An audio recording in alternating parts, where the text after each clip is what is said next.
Hello and welcome everyone to Drawing Bigfoot. I hope everyone is doing all right out there tonight. We've got a great show tonight and a great guest. But first, let me introduce our master artist.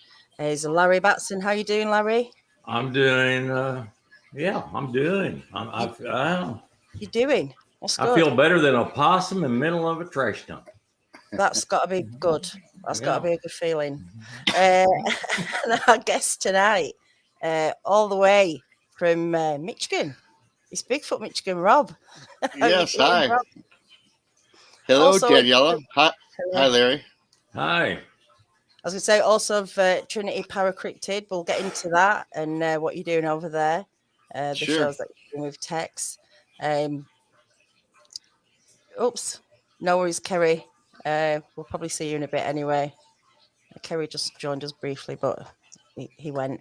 Right then, so anybody who's new to the channel, anybody who's new to Drawing Bigfoot, basically we will have Larry tonight drawing Bigfoot based on the description from Rob's terrifying, traumatic encounter, which was on Sasquatch Chronicles as well, 513, I believe. I believe so. Yeah, Okay, 513. yeah, same one. Um, You know, so go. no, it's been on a bunch of shows. Like I said, I've told this story many times, so Mhm. a lot of people probably, a lot of your viewers have probably heard it, but I'm sure there's a lot that have not. So I haven't. Yeah, no. Well, excellent. yeah, we're going to get into it tonight. What we'll do is we'll get you to. I will in a second, Diane. To slow down the chat if it's going a bit fast for people. Rob, give us a basic outline. I know it's not basic at all, but a brief kind of idea of where you were, what happened. We'll get into the drawing, and then we can get into more Sure. details as we go along. Yeah, my encounter story. It probably goes 30, 40 minutes when I set it, but for the purpose of this show, I'll kind of, edit a few things.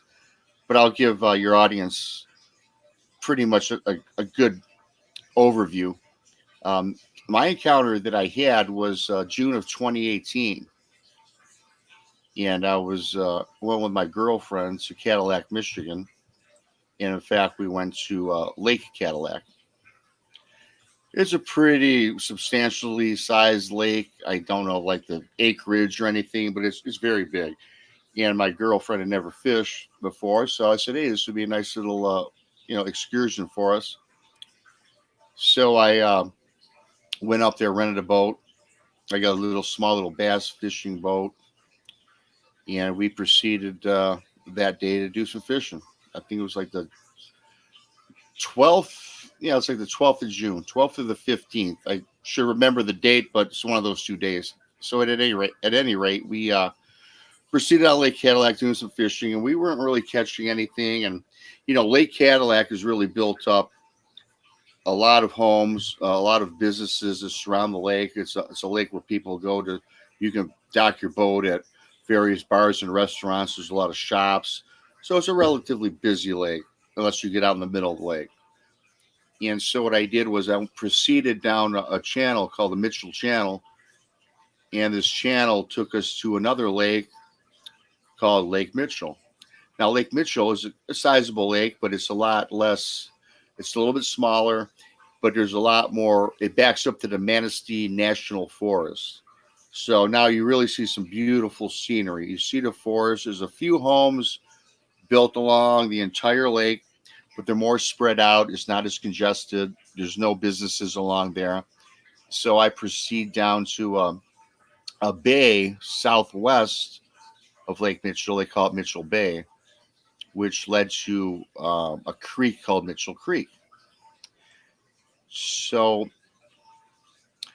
I'm drifting 90, probably about 100 to 120 feet from shore at this time. And what I'm doing is I'm adjusting our fishing gear, changing bait over, and we're doing some casting towards the shoreline. So we're drifting a little bit closer into the shoreline. And as I'm working on our tackle, my girlfriend, her name's Cindy, and she had said, "Hey Rob, this sounds kind of strange, but I think there's like people tossing rocks towards the boat." And I was, I dismissed it. I was like, "There's probably maybe some bait fish or some fish jumping around. That's what you're seeing." And I asked her, "You see any rocks?" She goes, "No, but I just keep hearing these splashes up around the boat." So I'm like, "Don't worry about it, honey." I proceed about putting our tackle together. And she says, "Rob, I just seen a rock land in front of the boat, about eight feet from the boat." I look up, I look towards shore. I said, "Honey, look at the shoreline. There's nobody along the shoreline. There's not even a beach. At this time, we're probably 90 feet from shore." I said, "I don't see anybody." She goes, "Well, whatever." So I put my head down, and then after we had that little discussion, I happen to just kind of look up, and I see falling from the sky, right? It was a rock. It was about the size of a baseball, and it lands 8-10 feet right in front of the boat. I'm like, I look at her. Now, the funny thing is, when I look at her, her face is asphyxiated at the shoreline, because I was about to say, "Wow, someone is throwing rocks." Then I look to shoreline, I see what she's seeing. And there was this, as I always say all the time, I explain it, this is 3 years ago, some creature. It's standing there. It's like at the top, like, again, there's no sandy beach, but it's right at the wood line, and it's standing there. And it looked pretty big. And I'm staring this thing, I'm looking, and I'm like drifting towards the shore, and I see this thing. I'm not going to get into what it looked like, since we'll do that with Larry, but I see this creature. And I'm looking at it, dead eye looking. And then it raises its arms, like an airplane. It kind of was parallel to the lake. And it opens its mouth. And now what I was talking to you and Larry earlier about, the face, the original face I seen transposed into something else that I always say looked demonic. And in unison, it yells, it projects a scream, a yell and a screech, all from within. And I can feel like a shockwave kind of hitting me. And in fact, it creates kind of a wake in the water. There's a rippling wake.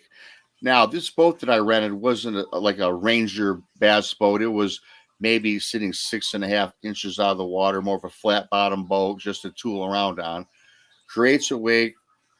My girlfriend, we're both standing at this time, and she falls off the side of the boat.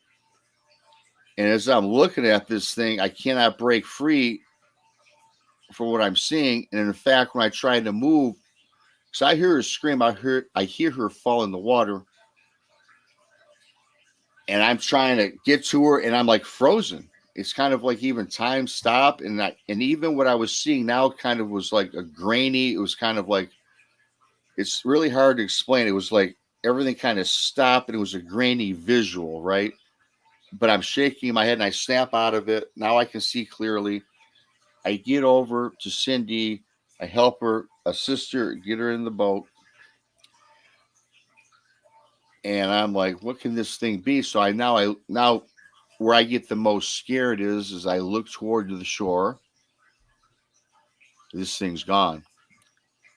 And now that's the most frightened I was, to be honest with you, because I don't know where this thing went. Is it swimming underwater? Is it walking on the bottom? And prior to this, you guys, I knew about Bigfoot, and I knew about like monsters. As a kid, I was fascinated with Bigfoot, but I was like not even an enthusiast. I saw Leonard Nimoy, the show. Other than that, that's the only reference that I would have to Bigfoot, right? In fact, throughout the years with my girlfriend, we never even discussed it. But I thought there's something crazy going on here. So something scary, something not of this world. That's what I'm thinking at the time. I spin the boat around, and we peel out of there, and I fly all the way back across Lake Mitchell. I get through the channel, get on Lake Cadillac. We docked the boat. At this time, you guys, this is like 12 noon. It was a beautiful 80-degree day, high sun, no clouds in the sky. She's freezing. And I, quite frankly, am a little shaken. I mean, when I'm driving the boat back, I'm like all over the place because my hands are trembling. We get out, and as I made mention on Lake Cadillac, there's a lot of restaurants and bars and such along the shoreline. We beeline it to the closest bar, restaurant, get in there. We get to the back of the restaurant. The waitress comes up to our table, clearly sees that we're disheveled. And my girlfriend is funny because she don't drink, right? And she orders a Bud Light and a shot of Jack Daniels. I tell the waitress I'll have the same. We sat down. We didn't say anything to each other until we get our drink. Boom, she slams her shot like I've never seen her even have a shot in my life. I'm like, wow. And I drink mine. And she goes, Rob, what do you think we saw? And the first thing that pops in my mind is I think we saw Bigfoot. And she goes, yeah, I think we did. And we just sat in silence for a moment. And she was like, should we go report it to the DNR, the police? What should we do? I says, you know what? After what we just experienced, I don't think a person would believe what we have to say. And we kind of look like, yeah, you guys came from Southern Michigan up here. You're making up some story. They say we're crazy. So we did not make mention of it. Unfortunately, it cut our trip short because about 2 hours later, we packed our gear up and we went home. And then we went home and boom, now we're getting on the internet, And I never watched a Bigfoot show. I watched maybe a couple of documentaries, as I said, throughout my lifetime, because I am interested in all things, of high strangeness, but I was never a pursuer of it. And, again, I just started doing that. And I guess the very first person I ever contacted was actually Kerry Arnold, because I seen his original encounter. I've seen all his shows, but I see the original one was with Scott Owens. I seen that after seeing other videos, and that's the first one I connected with. And I said, man, I'm not going crazy. And I actually got in contact with him, and we spoke briefly, and he said I wasn't nuts. And again, he goes, that's why I hate talking about this encounter. It's because 2 months later, my girlfriend Cindy passed away.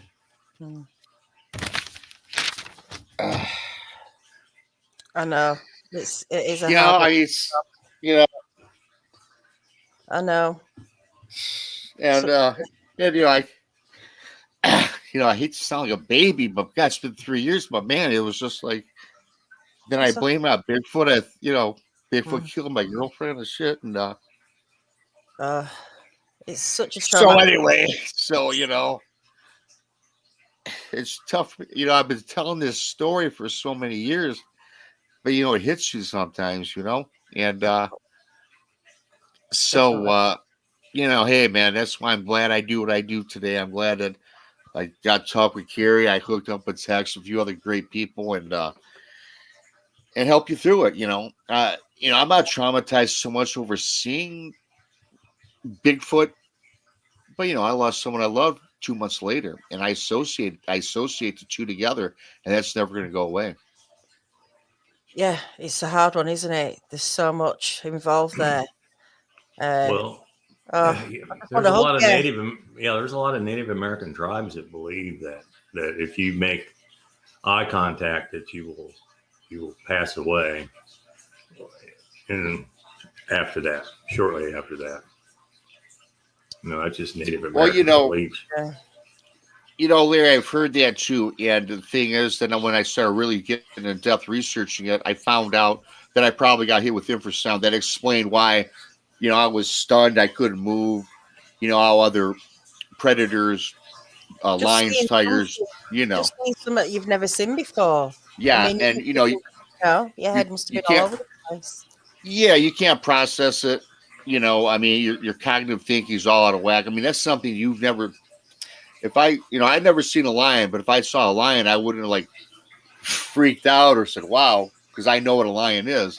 But seeing this creature, I never seen anything like this in my life. And then all the circumstances that surrounded it later, I tell you what, for about 6 months, 7, 8 months, I was in a deep place, a dark place. And, I don't want to go back to that. And, talking about it and doing the things I'm doing now, it's certainly helped me get over my, my remorse, and as I said, I was on a vengeance trip that, all Bigfoot are bad. And of course, 3 years of studying the subject, I know that's certainly not the case, but I tell you what, I'm not so certain I just want to see one again. Although what I do now is kind of, I'm getting to the point where, you know what,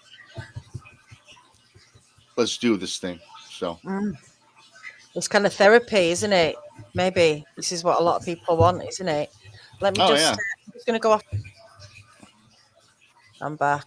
I need to just do that so we can get Larry on the big screen. I just wanted to give you a hug, Rob. Nah, well, sometimes, sometimes I well out and sometimes I don't, But I've been, the thing is, I worked myself up over this. I've been thinking about it all day. If it's like random and I talk about it, it's not a big deal. But I've been thinking about it ever since 8 o'clock this morning. Yeah, I know. Kerry was the same, actually. You've been thinking about it all day. And when it came to it, I think it was, like you say, you can't control it, can you? You can't control those emotions, whether it's 3 years or 30 years ago. Something's, touched your heart like that and mixed up with seeing something you'd never seen before and that whole and falling in the water. I mean, there's just so much panic and stuff going on. Well, and Danielle, you make a great point, to just, if I was by myself, it'd been wow, it'd have been a crazy experience. But like you said, panic set in because I don't know what I'm looking at. Now she's in the water and she knows how to swim, sure. But man, you're just like, you got this thing 90 feet in front of you. She's in the water. I don't know what this thing's going to do. I have no idea if it's coming after us. Yeah. And it was really, I tell you what, that's the worst experience I ever had. And then, 2 months later, when she dies. Yeah. It was just too close. It was just too close to the encounter for me to handle. Definitely. Well, let's create it. Yeah. Let's do this. What did the top of its head look like, Rob? When I talk about the head, it was a long head. I like to, if you take a rectangle, right now, it wasn't a rectangular shape, but it was long and wide, not like a square, but like a rectangle. But at the top of the head, if you take the corners of the rectangle and you just smooth them over and into like I guess like a conical shape, kind of upwards, but not really extreme, but wasn't a round like a human's head, right? I like to say like kind of like a hard-boiled egg, but upside down.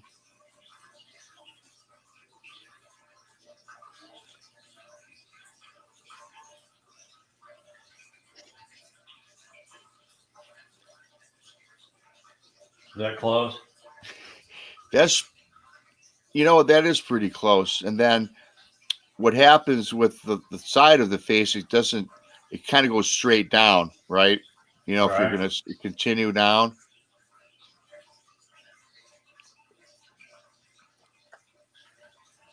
Okay. Yep. And I would say a little, longer. Okay.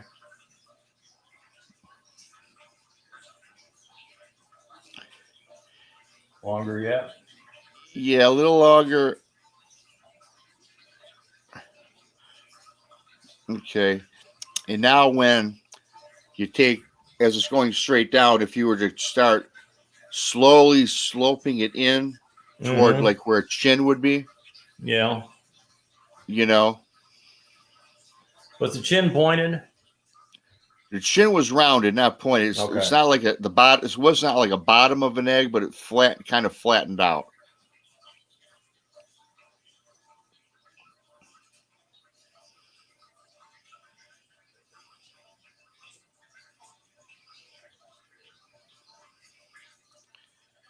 That close? Yeah, that's actually pretty close. No.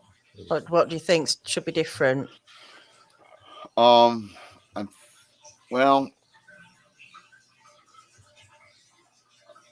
is it easier to get some of the other details in first, maybe?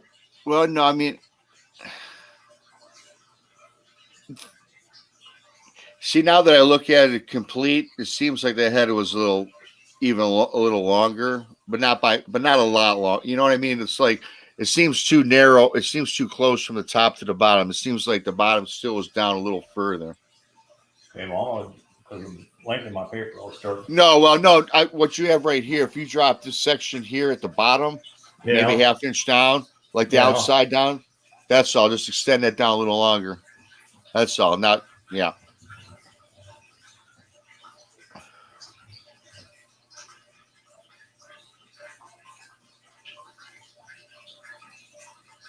Okay, good. Yep. I can so now start busting it out. Yep.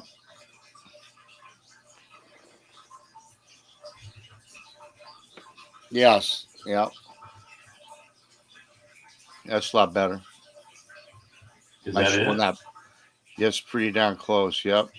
I would say for sure.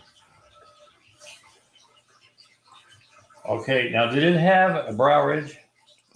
It did. Okay, what I'm going to do is from the top of his head, I'm going to move my pencil slowly down. And the best of your recollection, tell me to stop where the brow ridge begins. And I'll start right up there. I'll real slow.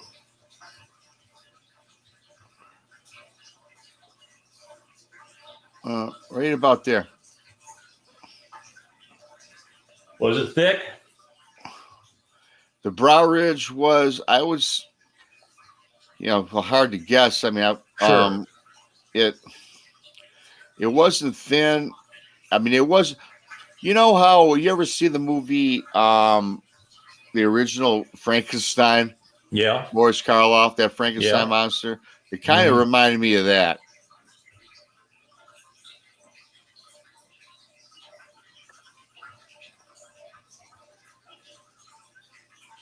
About that long? Oh yeah, it went from it covered. Yep, it was pretty much perfect. Okay, so if it was like the all right then, but the face, it was straight down like this? Yes. Okay. Show me. I'm gonna move my pencil. Show me how thick you think the brow ridge was. All right. Right about there.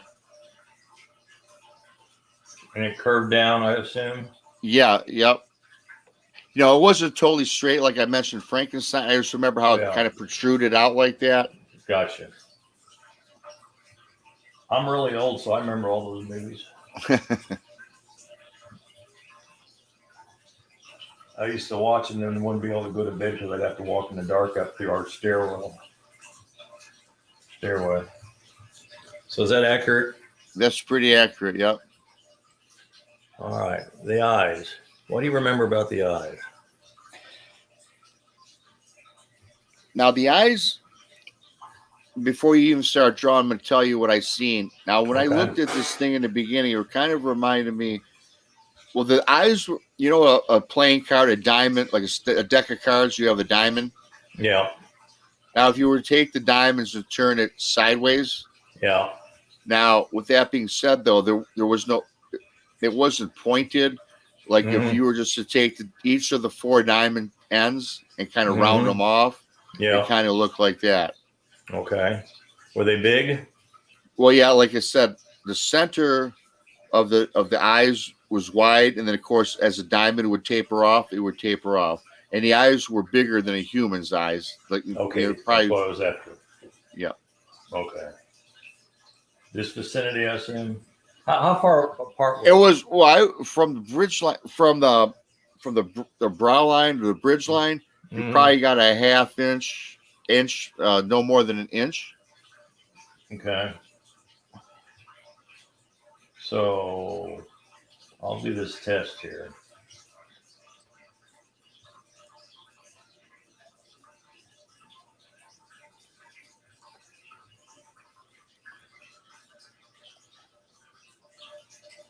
Okay.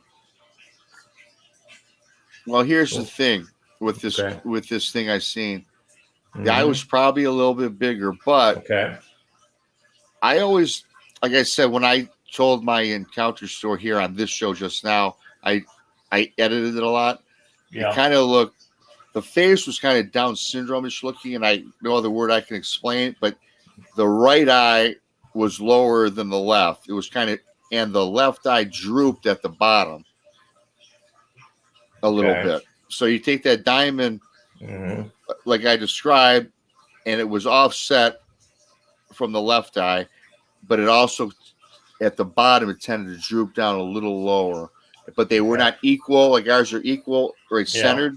It was off-centered, maybe a quarter inch or so. It was definitely, it distinctively looked a little lower than the left. Okay. But it was bigger than this. A little, yeah, not much, but yes, they were quite noticeable.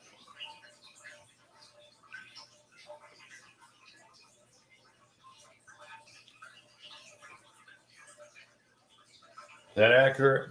That's pretty accurate, yes. But like I said, now that's the I'm looking at this left eye. So that eye would have been lower than the right eye. Okay. Yeah. The right eye would be in the same spot as the left, but now if you redo it and drop the other one down a little bit. Oh, drop this one down? Yes, I'm sorry, yes. What I'm trying to, from shoreline, the eye you just, that's the lower one of the two eyes. Yeah, if I put the right eye up here, that wouldn't be right. Well, if you put the right eye, well, the right eye wasn't that close to the bridge line. Okay, all right. You know.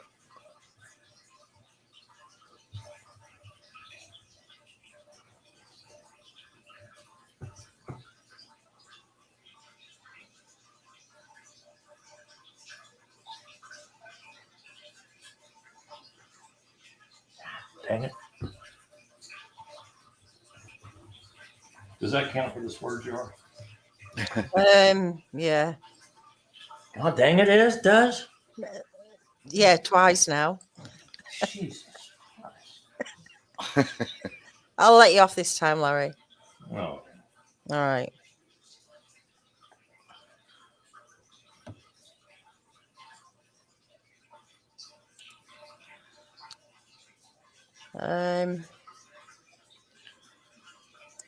Someone was asking. How about that? I'll let you carry on with that a minute while I just. Yeah, that's yes. Is that good?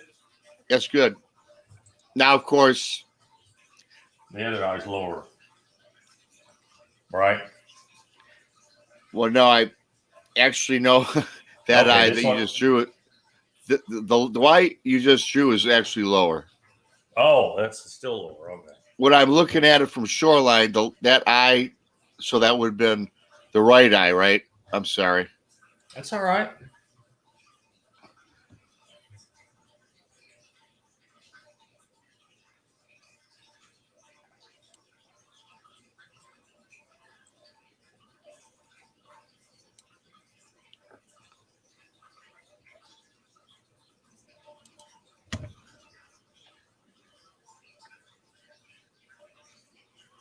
Okay.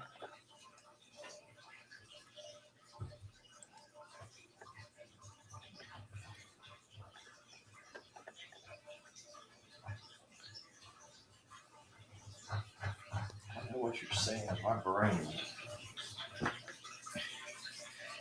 Yeah, like I say, before you even start, Larry, it's like I say, because when you draw the other eye, I mean, the other eye wasn't.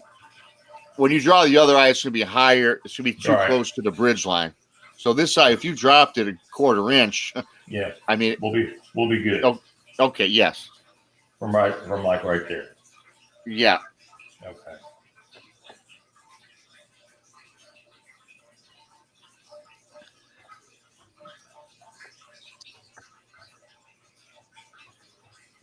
I'm just trying to go back to these messages. Everybody knows. Yeah, but Sorry, Larry, go on. Yes, that's better. Yep. is that it? Yep.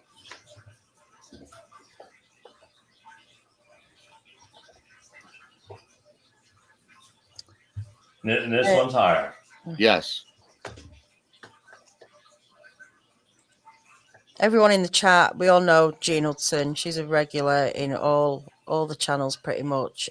She's not been having a good time recently, and everyone could just send prayers out to Jean. She's just lost her sister today. Flat Rock Bugger, thanks for posting that up. Yeah, she's not had a great time recently. So guys, you all know Jean. Send her some love and prayers. And also to Livewire, that his father's not had some very bad news. So prayers out and thoughts to him as well and his dad. What do you think, Rob? Actually, you know what? I didn't tell you that, and you did it pretty well because the eye we've been working on for the past 20 minutes is a shade bigger than the one you just drew, which I didn't tell you, which is awesome. And I'm trying to.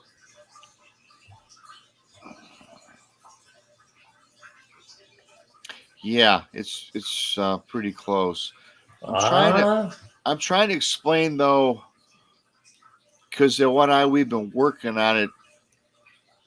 It's hard to explain because it was kind of. It looked like a. I don't know how you could incorporate like a droopy look to it, an unhealthy look. But it's. Did it have bags underneath his eye? You know what? I should have thought of that word. Yes, kind of slightly baggy under this. Well, yeah.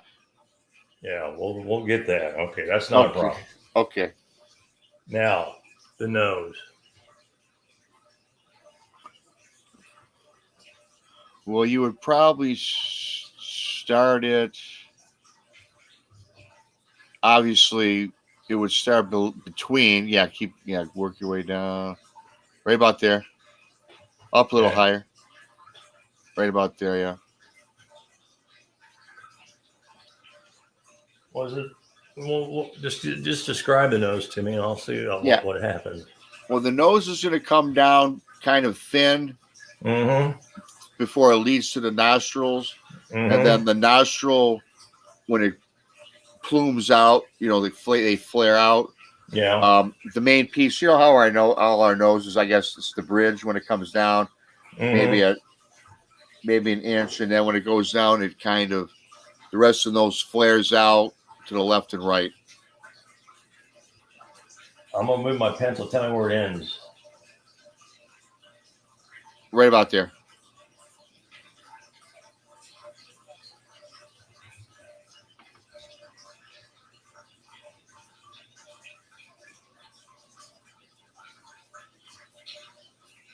Were they quite flat, the nostrils, or were they big? Yeah, the nose was flat. The nostrils were, I would say, in relation to the head, unison.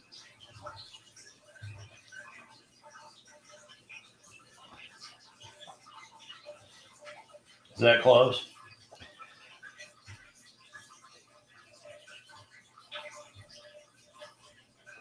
I think in looking at it, it probably came down a little further and a tad bit wider.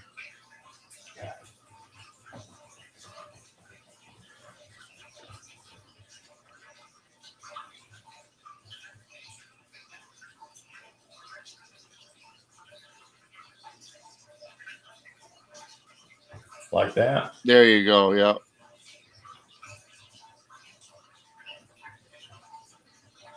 It's quite broad, isn't it? Yeah, it was. Yes. That's good. Yep. Large nostrils. Yes.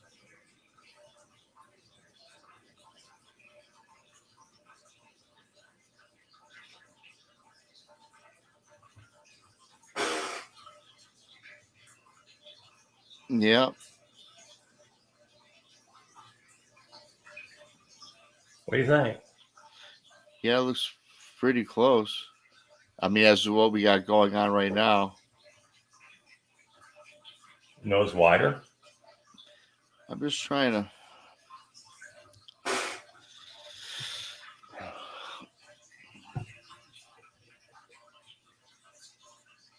I'm trying to think back.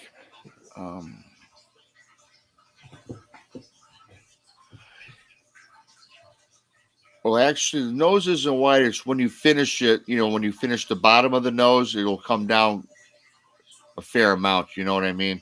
Yeah. I don't know where you're going to draw the enclosure when you finish off the nose. I don't know What do you mean? What do you mean? It seems like the nose might be.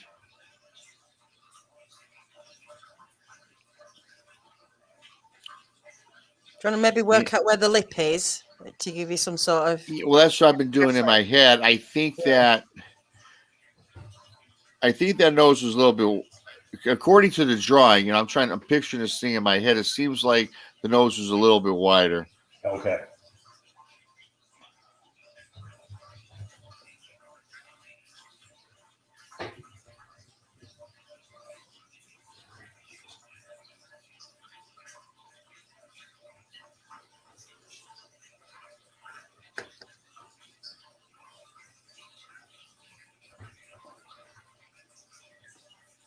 Is that more accurate?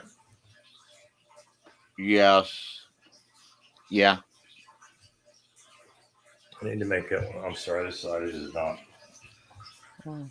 What's the wrong wall?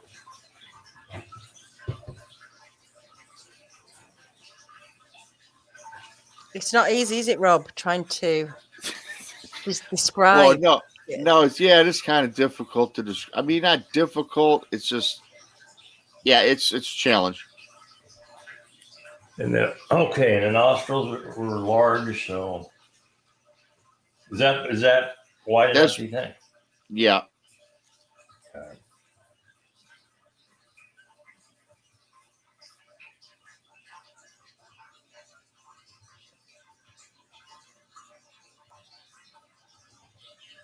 Oh yeah, that's pretty good.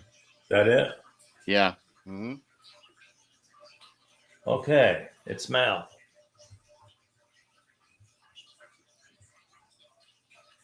Okay. Oh, Now, when I seen it,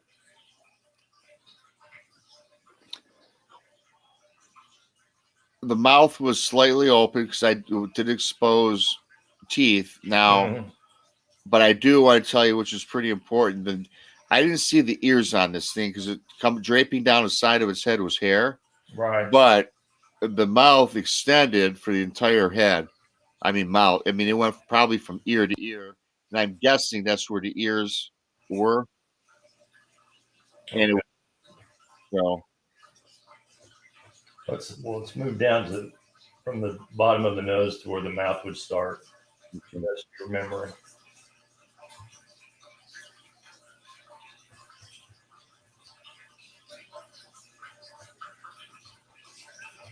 Right about there. Did it have the crease between on the upper lip here that we have? I know what you're saying.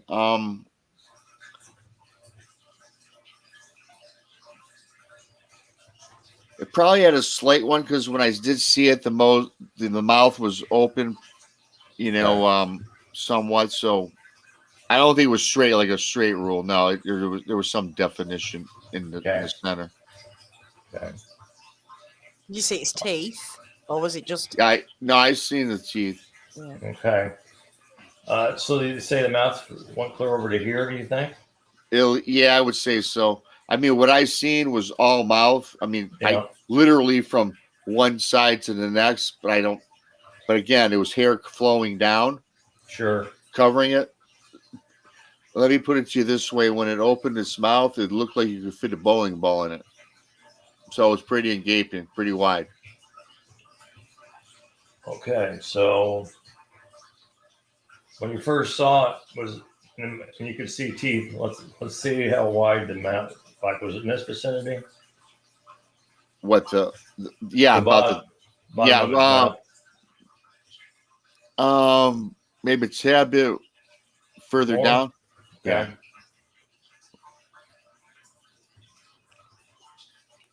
And the ends of his mouth, is that accurate, do you think? The ends of the mouth are good actually, because the mouth did curl down toward the end. It seemed like it curled down a little bit.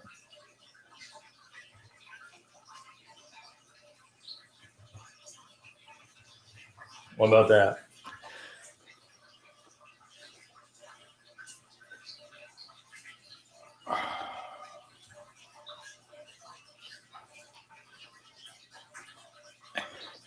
See, I'm trying to think, Larry, because when I seen it, I don't know what you want me to give you, because I did see the mouth at that. It was such an instant, like I say, it was the encounter, however long it was, under 20 seconds, maybe 20 seconds for this part. I see the mouth exactly like that, but then it had to have been a little bit open a little further, Yeah. because when I seen the teeth, they literally, I could literally see, like the two, like our eye teeth, Yeah. and I could clearly see them come down like a Doberman, like a Doberman Pinscher, or like a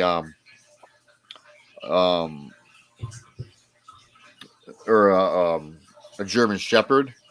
So I'm Okay. trying to. So why don't we work it like that to fit the teeth in, but it wasn't that much wider or engaping.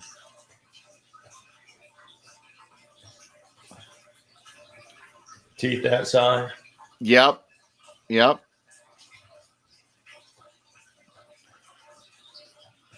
Large? They were bigger than obviously human. Like I say, if you,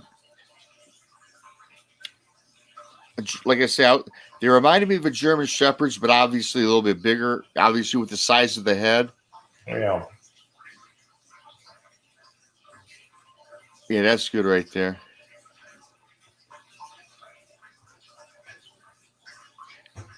And then the one other, incisor there, or the eye tooth there.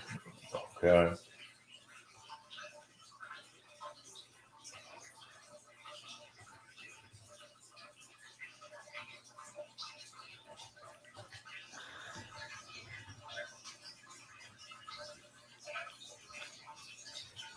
And as I said, I didn't see all the teeth because you're kind of filling in more teeth, but that's, I guess, okay. No. And at the bottom too, there was just two thin teeth coming straight up from the center of the nose. Like if you go to the bottom part of the mouth, Yeah. there were two thin teeth, more narrow, coming straight up, and they were separated a little bit. Okay. So he had a jutting jaw, or was it the teeth go under, or did they meet? No, like I say, with this straw here, the teeth that I seen, I didn't see. I just seen the two incisors, Okay. right? The two like eye teeth. I didn't see really anything in the middle, and the bottom ones were longer and thinner. So the bottom teeth were longer and thinner, and maybe not seeing so much of the front teeth, Larry, just the incisors. Yeah, I didn't really see any. From what I see, Larry, I only seen 4 teeth. Okay.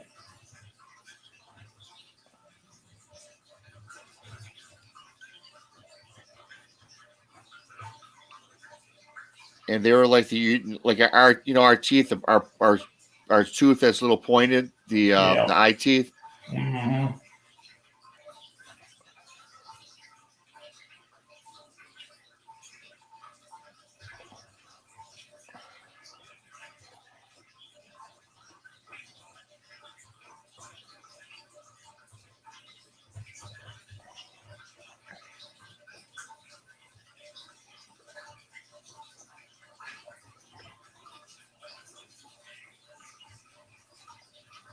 close? Yeah, and like I said, the two teeth you have in the middle, I didn't see. These two? No, I didn't see that. I mean, just going from what I saw, it was Yeah. I didn't see that. Okay.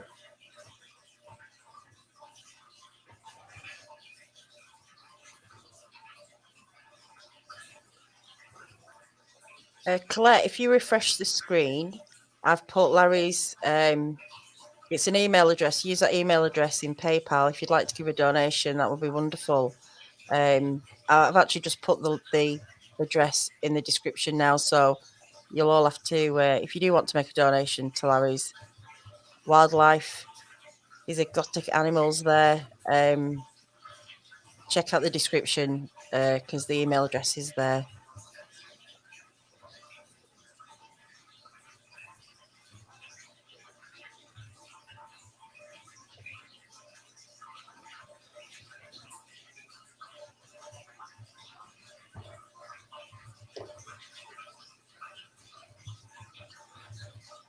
Okay. These will be blacked out when we get into them. Yeah. Sure. Is that close? Yeah, like I said, the two eye teeth are good, and then on the bottom, there's just two on the bottom, but they were longer and like thinner. So perhaps to fit that in there, you might have to lower the mouth. Now that to fit in now how I recollect seeing the teeth. Okay.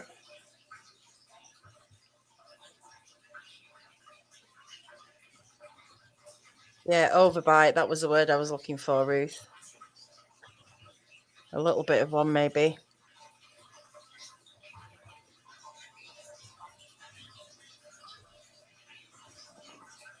Okay. What do you think of that?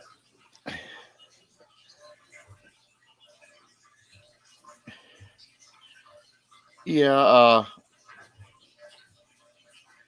Yeah. I mean, like the two bottom ones seem like they were more centered to the. Oh.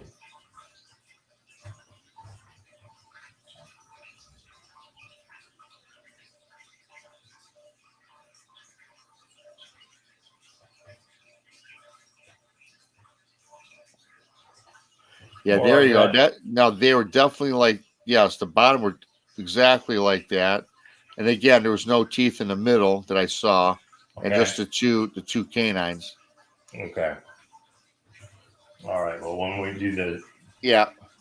finish on it, and down here, chin, fur or hair. It had hair. I mean, it had right below the mouth was hair. Now the thing about this creature, real quick, like the hair didn't start right below the mouth. It was probably if you go down to the middle. Now the skin of this thing was like a grayish and it was like flaky looking, but right around there the hair would start. Okay. What color were the eyes? They were like black. Okay.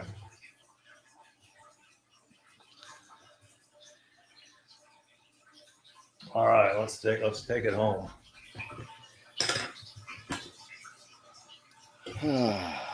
Start to shade it in, and it's not easy, Rob. You know, it's. Yeah, I know. I mean, Larry's great at translating it onto paper. No, he's doing a good job. I'm just. What? I know you can't get exactly how I seen it, and it's.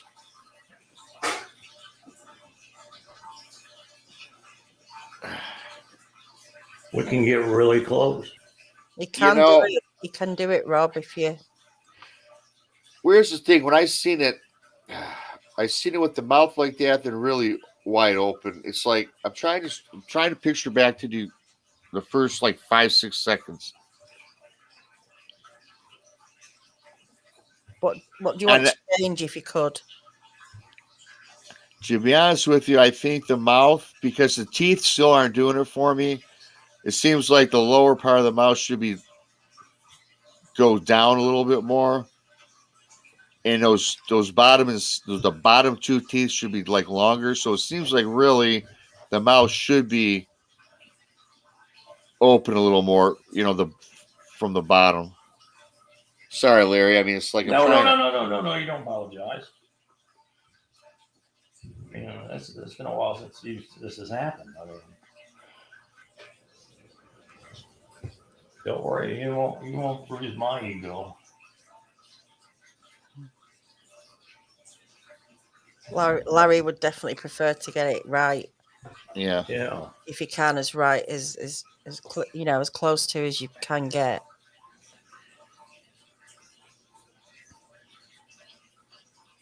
Because here's the thing, Larry. The bottom two that came up were really noticeable. That they actually seem to be longer than the canines. Okay.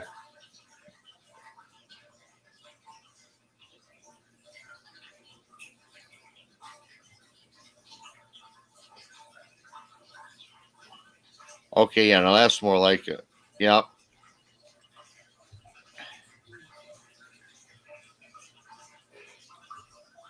So that looks pretty good. That's pretty good. Yep. Tell you what we're going to do. I'm going to do this now. This mouth while it's in your head while you're thinking about it. Okay. And so this link's right. This link's right. Yes.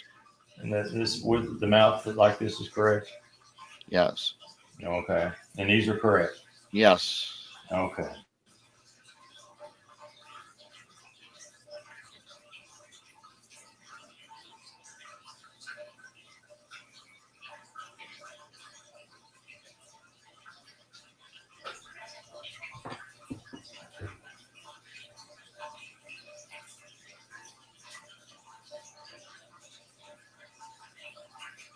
That's right, Ruth. It's all different perspective, isn't it? When you see one thing, different people give a different description.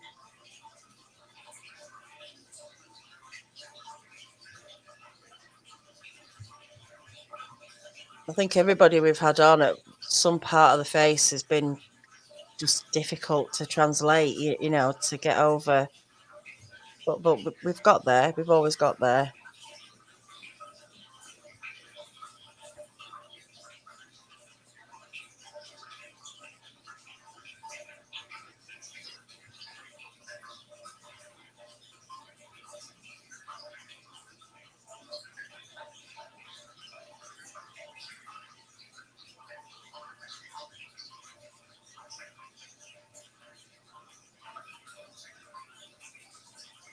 Does that look right? I was about to say, now you darkened it in. That looks pretty good. Okay.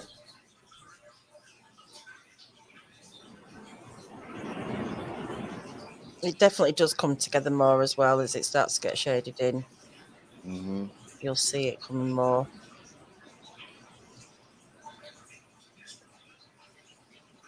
I'll let you do that, Larry, while I'm just going to play a little. I've got a selection here of some of the drawings Larry's done on here and on his own, on Facebook and just on his own.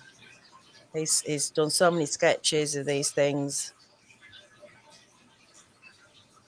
and all of them are available, aren't they, Larry? If people want to buy one,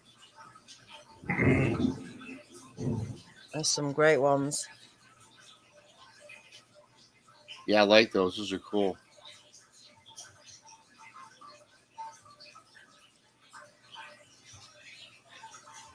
Thank you. I don't mean to. No, it's fine. Yeah, great. I'm in a mode. Yeah, no, you carry on. I'm just playing this little video put together. Like I say, some of your images. This one's amazing, I think. I really like this one. That was Miguel's from a few weeks back.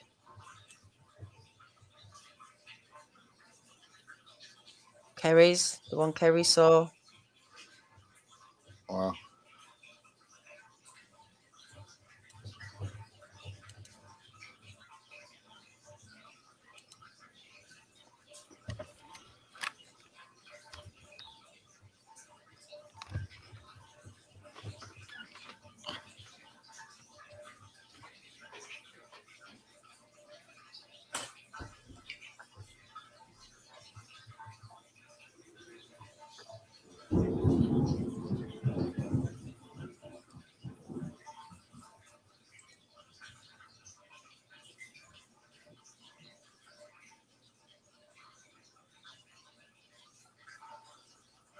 Hi, Judy. Each drawing for each encounter has been different facial structures and body types that they have, haven't they? They've all kind of been the same, but been different. I guess just like we are, maybe. But there has been some unusual ones, definitely. Yeah. I'm sorry, Daniel, if you're talking, I had it on mute for a second, but I was about to say Larry's pictures look fantastic. You know, the ones you just showed. Yeah, they're great.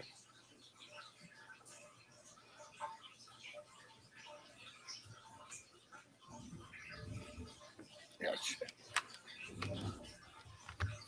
So what time of year was... Oh, he's gone. He's just nipped off.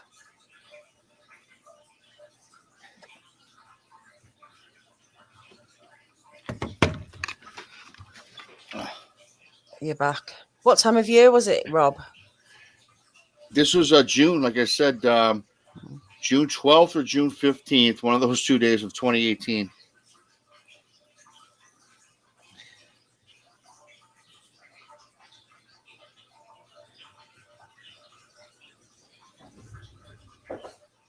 Have you ever been back up there?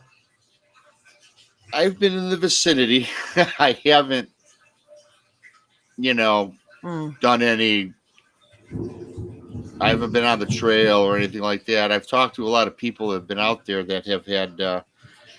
It's funny because 3 years ago, how my name Bigfoot Michigan Rob even came about is I just made a video and I did not know what to call it. So I said Bigfoot Michigan Rob and I recorded my encounter, on the video, right? Like how we all start. Mm-hmm. And that was put out 3 years ago. And the people that have made comments from Cadillac, Michigan have been telling me that they've been seeing a creature similar to what I've described. And these are a lot older people. And in fact, one guy went back to the exact encounter area that I was in and said that he would always hear strange sounds coming from there. Like, I'm not going to say whoops or yells, but they would hear like at night blood curdling screams, and people would just wonder about it. And that Mitchell Creek, it leads back. Now, like I say, this leads back to the National Forest. And there's a lot of waterway inlets that goes throughout this whole area. And so it certainly is an area where Bigfoots could populate. Mm-hmm. But I have the theory that mine was like a rogue, because a lot of people even said, yeah, they don't think there's any families of them. I've talked to like this one guy who he always comments on the channel, and he was like, he's investigated and he thinks it's like he has a theory that's a Bigfoot that got kicked out of its tribe, right? And because for it to act the way it acted toward me, that's not. If you listen to different people that you've interviewed, Danielle, and all the rest of the people that are interviewing people, they typically aren't that aggressive, right? Or scream and yell at you. And in fact, I think I'm one of the few people that's seen a Bigfoot actually vocalize. I saw it and I seen it vocalize, and you don't hear that too often. And that's highly unusual. You know what I mean? And that's what makes this all that much more just, perplexing to the mind. You know what I mean? Yeah. We actually heading towards it in that direction. What do you think? So. Yeah, I like it. I'm thinking, it was throwing rocks and stones before you even noticed it. So some people think they throw them to get you they grab your attention. So yeah, were you actually heading towards it or going in that direction? I think I was right, maybe in his fishing or hunting spot, and I think, and like you say, even the show we did today, we're talking about not my encounter, but just encounters in general. And if they're throwing rocks or in some instances like tree limbs, it's to get you out of there. They don't want nothing to do with you. It's their way of scaring you off. But for one to be blatant about showing itself and screaming at you, that's a whole different subject, and not a lot of people encounter that because they don't want to be seen by us. So there was something going on with this, and as like I explained earlier, when this thing yelled at me, it don't. What Larry is drawing right now, it totally transformed into something different looking. I always describe it as demonic looking, and certainly maybe down the road I can do that drawing, because when it did that, its facial expression, its features totally changed. I mean, everything got tight, and the teeth were more protruding outwards. If you see like how then I did some research on baboons, right? How they look, and when they get mad, they peel that face back, and they look like a different creature Right. in itself, which is Mm. what this thing did to me. But alluding back to Lake Cadillac, I've had several people, comment and contact me that they think yeah, there's something going on out there. And one guy had said that he thinks his son happened to see the same type of creature, because back where this encounter happened, there's a little creek that goes back in there.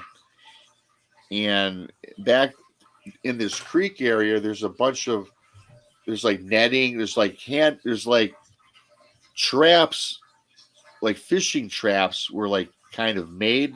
Now this guy's telling me this, that didn't look like, it wasn't like, sophisticated, like you would buy a trap at your local hunting store and put out like nets, right, and put in the water. This was made of like intertwined branches and limbs that appeared to be a net. And one theory this guy was telling me is that was in his fishing grounds, right? Mm-hmm. And he got really mad that I was in his territory. Mm. And it's like, so I found that to be fascinating. So there's a lot of information I've garnished over the last 3 years about this area. Yeah. I just, again, if what happened to me did not happen, I probably would have been back there by now, because I'm very intrigued to go back. But it's like, I was early on the show, man, I well up a little bit just thinking about it. So it's like, it's going to take me some time, I think. Yeah. And Feels like it's too soon. it's very, But then, it's a lifelong. maybe going there is something you need to do. I'm not saying it is, but maybe it might not be. Maybe you need to face that bit to move on. I don't know. I'm sure that I will go back. Mm. I mean, I think that I have to. Yeah. There's a lot involved in it, isn't there? It's like you say, it's so close. It's to so. your girlfriend then passing, and Well, I thought when I put out my video 3 years ago, that was closure. And then I went on Wes's channel. That was some sort of closure. And then I was on a couple other shows. But, it's so, I guess part of it is closed, but that chapter of going back there, I think that's the final chapter, if that makes sense. it's a difficult one to close as well, isn't it, though, when you don't have answers to things. You don't. And the thing for me is, isn't it? And with a loss as well, it's not something you ever really can close, is it? Even though you can come to terms with things, it becomes more about living with it, doesn't it? It does, Danielle. And the thing is, this all happened. First of all, the encounter was crazy enough and traumatic enough. And I only use the word traumatic because I don't think to be honest, if 2 months later Cindy didn't pass away, it wouldn't have been that traumatic. It was certainly an experience that I'll never forget. But, like I said, there was an 8-month time in my life after she died and seeing this Bigfoot creature that I was not a good person. I didn't want to be around anybody. I just got into watching all these videos and watching everything. And I was just going to a place I didn't like where I was going, to be honest with you. I mean, it changed my attitude on life for a very long time, and I had to snap out of it. Mm. In fact, one of my best friends told me to get my crap together because I was, not the person I was. You know what I mean? It's hard to explain. It's almost like I had a breakdown, Mm. mental, but I don't think I did. But he says, "Man, you're just not the same dude." But it was just a lot to happen all at once. I think it's, stuff like that shifts something in you. And we do It's change when we have traumatic things happen to us or big shocks like that. It does change people. You're still kind of that person, but there's a shift. I think is yeah, probably the word.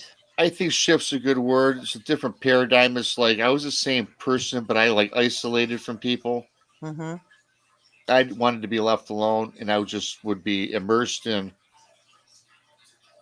reading things, watching shows, but at the same time, I didn't have the guts or the wherewithal to go out into the forest because I just did not want anything to do with it. So everything I did was in my house or at the not the library, on the internet, Mm-hmm. watching videos and trying to decipher what's legitimate videos and what are crap.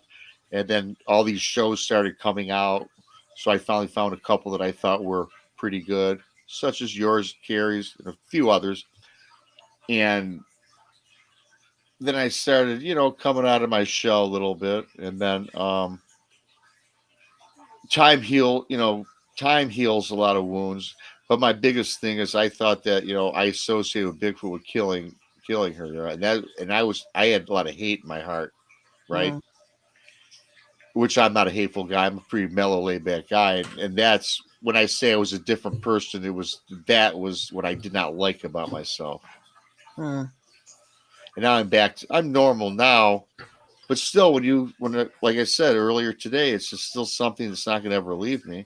And I think, as you mentioned, the last chapter will be to go back and just face that fear, I guess. And I don't Yeah, even know if fear is the correct word. it's fear of the unknown. Right. Fear of the unknown, isn't it? Of what might, how it might make you feel, but it might just be something that helps you move forward with it, or or shift you again. Um, No, I believe you're right. And that has to be a part of my life going forward. I know that. I know that today. mm. What do you Yeah, think? There, I tell you what, minus the hair, Yeah. that face is, we're 89, 93% there with that. wow, It looks pretty good. it'll come together with the hair. I think it'll happen when the time comes, Rob, as well. I think, Synchronicity with it all, and you'll be with some good people in some good company, and you'll go there with them, and you'll kind of like make some peace there. I just feel like that will be what well, will happen. I think you made the key point, Danielle, going with some key people, because I did have plans to go back by myself, like maybe a year and a half after, and I was planning on going. In fact, I was in my truck, loaded up and ready to go. And a good friend of mine from the Bigfoot community asked what I was doing because I hadn't talked to this person in a while, so they thought maybe something was up. And I'm not a liar, right? So I couldn't beat around. I was trying to beat around the bush, but then when I was point blank asked, I said I'm going back to Cadillac, and this person told me that no, it's not time. And so I was about 2 hours into my trip, and I turned around, and I kind of glad I did because I went up there with ill will. And this is one thing that I've learned about people that research for Bigfoot. If you go in the woods with ill will, not good things are going to happen, or you're not going to seek the answers you're looking for anyway. You're just going to set yourself up for a bad day, aren't you? Whatever I think happens. so. Yep. I think you might not want to go with people, but I think you'll probably feel much better if you did. Absolutely. No, I don't. I would take somebody with me Mm-hmm. because my head would be on a swivel, and I don't know how I would react. And let me tell you, I'm not going back there to find it. I'm going back just to go to the area and just Yeah, be at peace with the area, right? yeah, definitely. Yeah, I think you have to do that.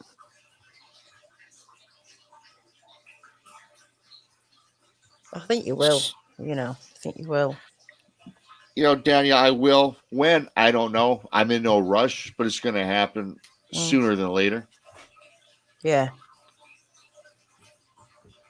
It's good that person stopped you then, because you probably feel in a much better place now anyway from a year and a half ago, say. Sure. 3 years later, I'm pretty much myself now. Now it's just the final chapter, as I keep saying, like you had mentioned, go back and be done with it. Because I do my show with text now, and which is great. And a lot of things I do today is like, people don't like to admit it, but it's all therapy. Doing this drawing is therapy. Making my first video 3 years ago is therapy. Going on different shows is therapy. Talking about it on our shows every day is therapy. Watching legitimate shows that I like to watch, hearing again on YouTube is therapy. And and now I'm to the point where I can make fun of it because my best friend still believes I saw a bear, which I used to be mad at. Now I just say, you're an idiot. Yeah. I don't convince people Bigfoot exists. I know it exists. So I'm not one of those people either. You believe it or you don't. I know what I see. I know what happened to me, and I'm cool with that. I don't really care what other people have to say. And that's why I hang out with like-minded people, or at least associate with them. This is, the bigger picture of why we do these kind of shows. It's not an entertainment thing. I've said this for a long time now. It's a very sensitive thing for people to go through. Like yourself, Rob, and other people that have been on. But it's the therapy. It's what it's giving to people to connect with others, to talk about it, to share experiences. It means a lot to people to be able to do this because there aren't a lot of outlets where you can talk about this stuff. And whether it's the wackiest thing you've heard or, a more normalized encounter, people are still experiencing things, whether we agree with them or not, or we weren't there. But there's nothing wrong in listening to people. If that's what they need to do, then listening costs you nothing. Just to be there for someone, to let them share it. And this is what, we're about, is to have that for people. At the end of the day, that's really important to me. More than anything is what this, what we've created here, this hub, this community. It's bigger than everything else that's going on. Just having this space on here, on Texas channel, on all the other ones, that are just providing a platform for people where all of you can go to. And, it's done amazing things. Look at how many connections have been made in these live chats. A lot of you have become friends. I see, the connections that you've all made. So, I think it's a great thing for everybody. It's therapy for everybody in one form or another, even for Larry. Yeah. Larry has Parkinson's, and this is great therapy and exercise for you, isn't it? It is. Absolutely is. I look forward to Tuesday. And So do we. And I want to chime in real quickly. I see Gene says, "Hey Rob, I'm sorry, so sorry I'm late." Well, Gene, that's no apologies necessary. I heard what happened, and my heart goes out to you in prayers. I mentioned it today on the show, Gene. I love you, and I'm praying for you, and I'm sorry for your loss. Yeah, we gave you a shout out before, Gene. We're all very sorry. But it's great that you're here because there's a lot of people been talking about you tonight and missing you.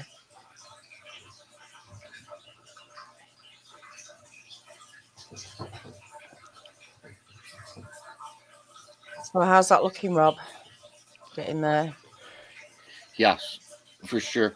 Like I say, I think when we move on to the hair and stuff, I mean, right now the face is pretty. I'm gonna say nothing's ever 100% right, but man, it's getting close to spot on. It's really what I'm picturing in my mind is, still what I have in my mind, but putting this on paper, it's as close as I can describe to anybody watching. Larry's doing a pretty top notch job. Thanks, bud. Oh, you're welcome. So we had some real thunder before. Real quick, Danielle. Real Yeah, quick, Danielle. I gotta get my door and I'll be right back in 2 seconds. Yeah, no so worries. I'm gonna put this on. No worries. Thank you very much, Arada Imagery. Tip: no, there isn't a toilet running. That's is that the terrapins? Yeah. The terrapins in the terrapin thing tank, I guess. Greg says, thank you, Rob, for sharing your story tonight. Greg, was that you asking before to ask Larry about Johnny Carson when he was on Johnny Carson? I have to ask you, Larry. We went out several times. I did public relations for Mutual of Omaha, which of course produced Mutual of Omaha's Wild Kingdom. And the host of Mutual of Omaha's Wild Kingdom, Jim Fowler, we were good friends, basically through the profession of it, working with animals, doing educational programs.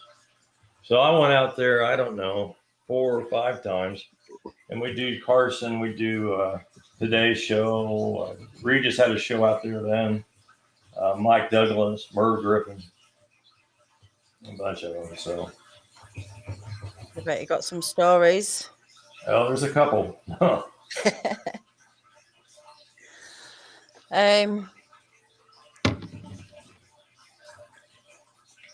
Do you want me to tell one real quick?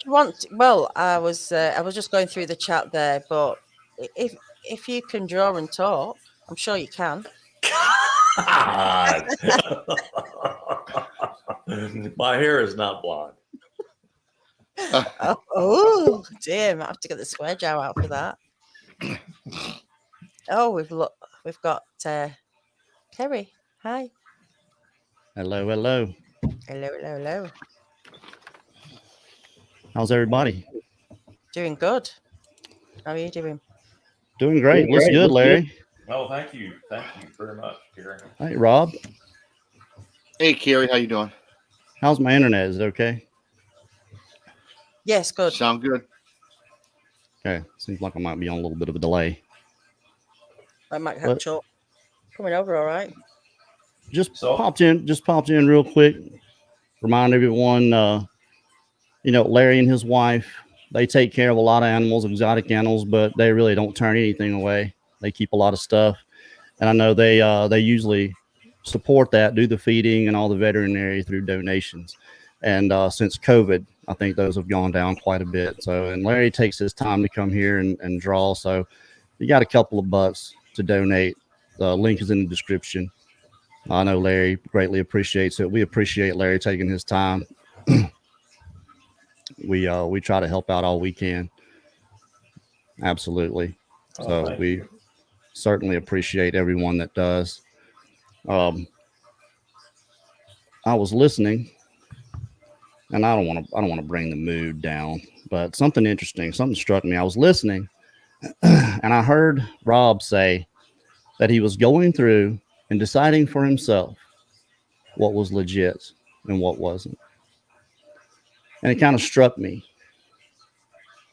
because there are people in this subject that have ordained themselves the protectors of the Bigfoot community.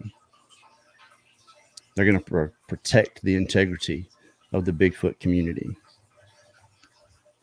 People with no real experiences, no real credentials, no real evidence of any kind. What they do have is their own bias and personal incredulity. But that's okay. We've all got that. We all have those. The difference is in making yourself the protector of the community. What they're doing is insulting all of our intelligence, because you can't decide for yourself what's legit. You can't decide for yourself what's real and what isn't. We'll tell you. We'll tell you what's real and what isn't. Don't worry. We got you. And I just thought that was a stunning and embarrassing level of ego. And if you need to be told what's what, fine. They're there for you. Me personally, I don't think they're trying to help anything. I think if they were truly objective, they would look at what they're doing and see that it's actually hurting and not helping, further perpetuating this crazy wheel, this crazy circus wheel that we've been going through for the past 30 years. But I trust that you can decide for yourself. Don't take my word for it. All I would hope is that you would ask yourself, when you find yourself in that moment, when you find yourself a part of that bashing diatribe, the further tearing down of someone else in this subject, that you have it in you to ask yourself, am I complicit? Am I willing to go along to get along? Or am I willing to actually stand for something and put an end to this and not be a part of it? I trust that you'll make the right decision in that. That's all. Like I said, not trying to bring the mood down. Just kind of struck me. Okay. But I'm not going to hang around. I got to get back. I'm going to scrub through a little bit more footage before I go to bed. It's definitely good to see everybody. Yeah. People are asking, do we know when it's coming? Soon? Soon. It's the computer. And I'll keep making this excuse every time, but it's just what's happening. I've only got so much cache in the cache, so much room to bring something in. It takes a long time to upload. And then what you have to do once you drag it into the timeline is it takes a long time to render, because I can't start going through it because it'll skip really bad until it's done rendering. And this has taken hours for just one clip. And what I've got to do for each moment, for each situation, is go through each person's stuff and find the best stuff. So I'm dragging and holding the best stuff unless I find something better. And that's just taking so much time. It'll be done when it's ready, y'all. Who knows? That's my favorite answer. Yeah. Well, that's all I can say. I was pretty confident it would be done by now. It's just can't be far then. Can't be far off. But why don't I just play people that clip, that 6-minute clip, at some point tonight? I've changed it. Oh. I went back and changed, not a lot. I changed a few things in it, but it's basically the same message if you want to play that. Yeah. But I'm gonna roll. I've got stuff rendering right now. I just wanted to pop on, say hi to everybody. Yeah. Thank Larry again for coming and doing this for us, and say what's up to Rob. Good to see you, man. You too, buddy. You want to hear my Carson story? Yeah, we can hear it now. Sorry about that. No, I have to have immunity from the swear jar. Oh, okay. I'll take care of you. We had a male Hamadryas baboon. We got a baby one from a zoo, and whenever we would do school programs with it, we'd always put pants on him because he had let's put it this way, he didn't need Viagra. So from the moment he woke up till when he went to sleep, he was ready. And So we'd keep him dressed for the school children because I didn't want to take in that part of the educational process for these children. Let their moms and dads do that. So we took him out to do the Carson show. Now, like I said, when we would do schools, I'd always put a pair of pants on him. So we were getting ready to do the Carson show, and there was a woman who was one of the producers. Her name was Shirley Wood. And I guess she was a former actress, and she wasn't a very nice person. So everyone that was with us, all the Mutual Omaha people, all knew why I put pants on this baboon. So she came up to me, and she said, "The baboon will be the third animal." Oh, okay. I said, I told her, I said, "I just need 30 seconds to put its pants on." She goes, "Pants? These are supposed to be wild animals."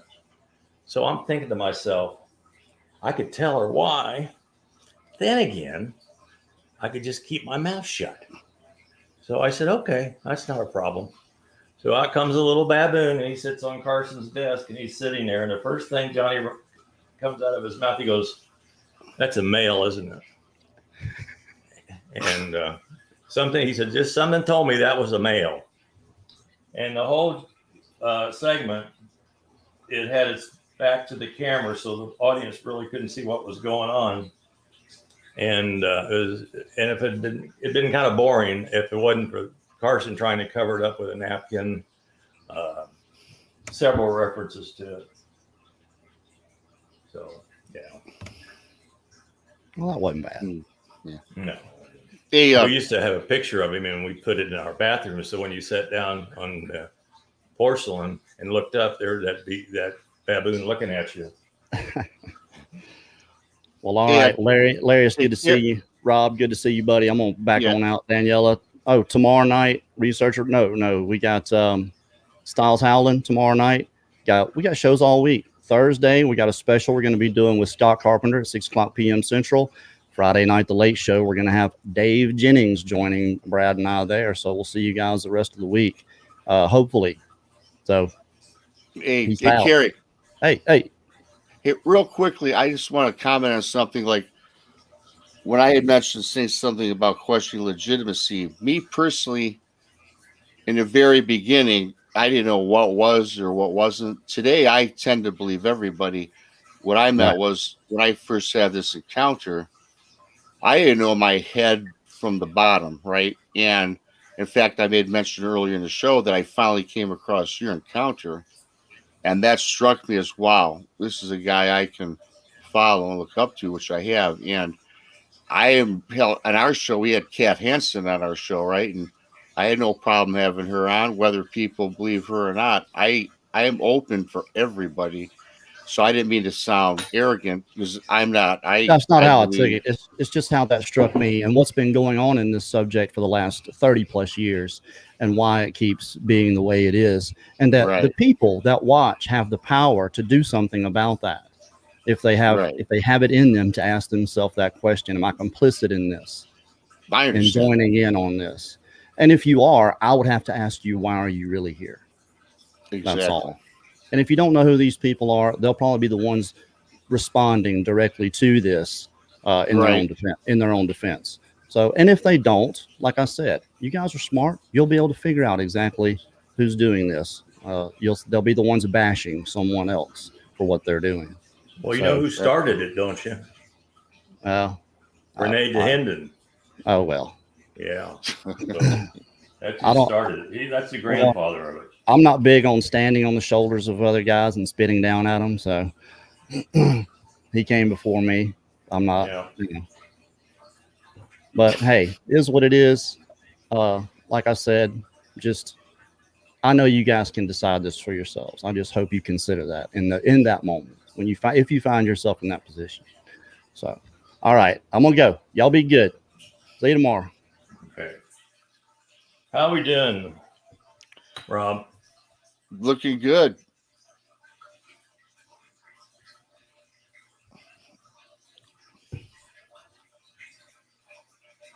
Yeah. Should I answer that, Daniela? The question you put up? I can't hear you. Are you on mute? Oh, sorry, I didn't realize. I've been on mute all this time. Oh no. Jackie, no, I seen it from Yeah. head pretty much to toe. Like I said, I don't know how long. Yeah, you've been in chat, but again, I gotta give a condensed version. I'm guesstimating it was about a 9-10 footer. It was, and then when it brought out its arms, it had it had to have a 10-foot arm span. I used to say wingspan, and someone said, "Rob, why are you saying a wingspan? It's not an airplane, arm span." So, whatever. But it was a big one. It was a big one. Is that thunder, Larry? Yeah.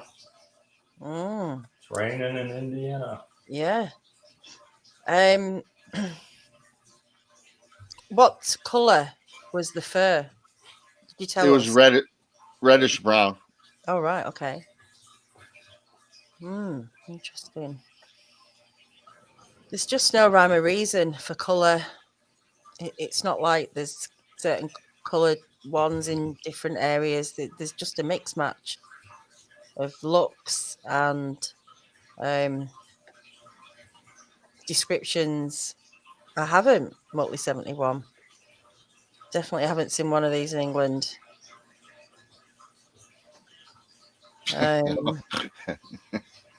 What's that?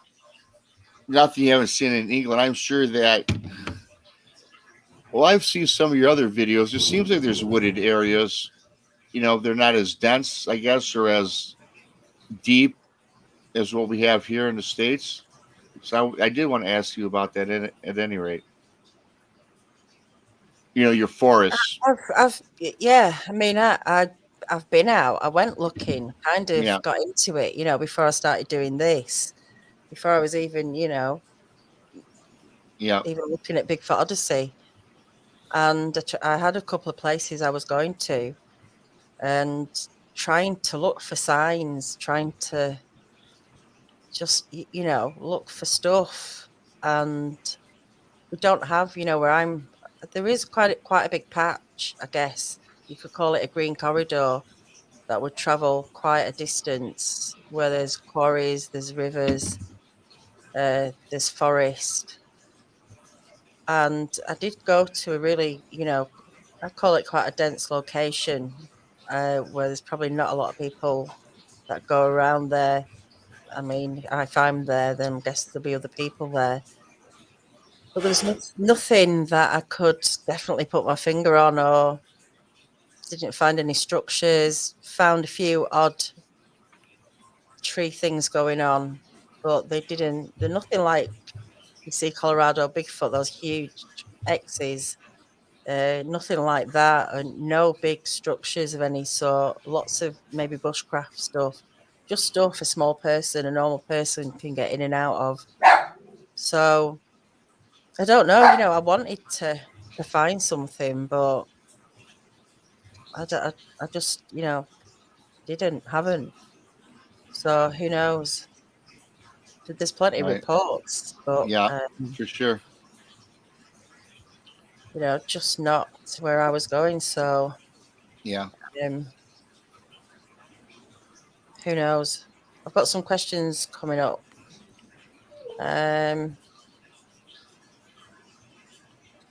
Storming in North Indiana it is, yeah.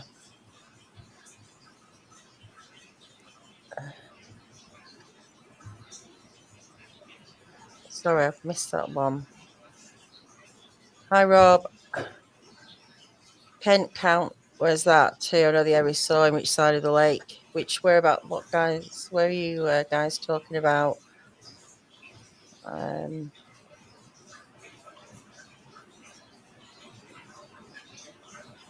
No, they've gone.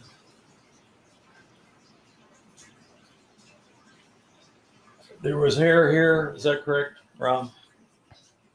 Yeah, pretty much starting from where your finger was. Yeah, right around. Yep.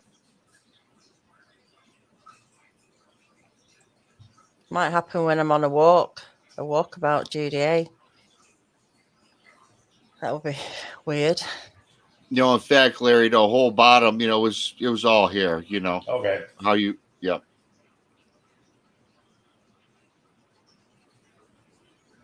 And in fact, you're doing a great job. The hair on the side and on top, it was all like kind of. You ever see like the those 80s hair bands? The Yeah. hair was just all over the place. Okay. Oh, I'll get back to that one.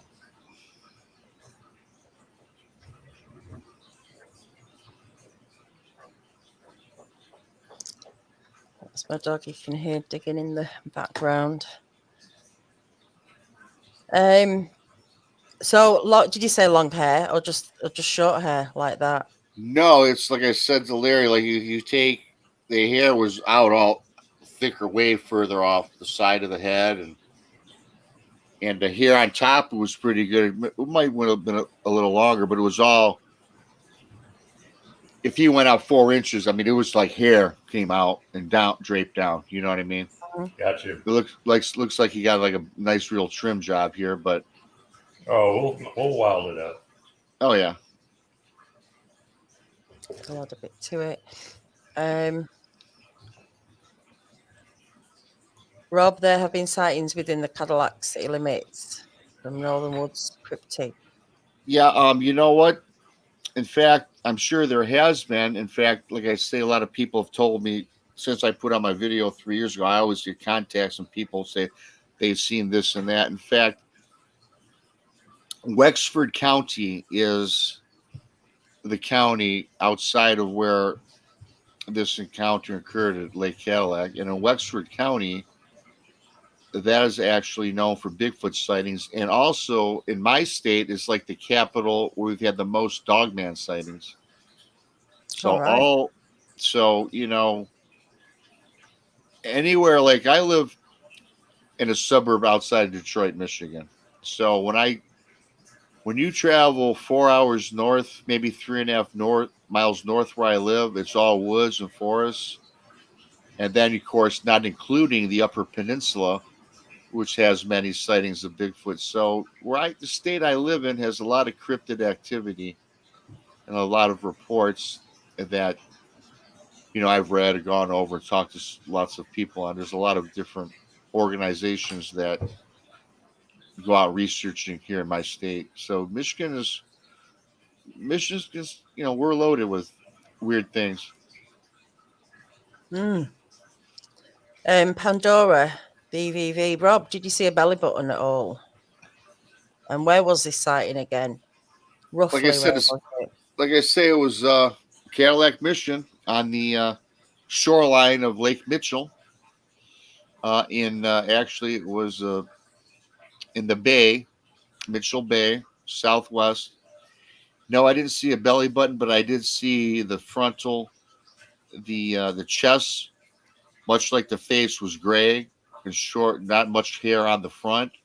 Hair surrounded the entire body, but the chest, the belly, I didn't see a belly button. I wasn't looking that in depth, but you could definitely see the gray of the chest and stomach area. Okay.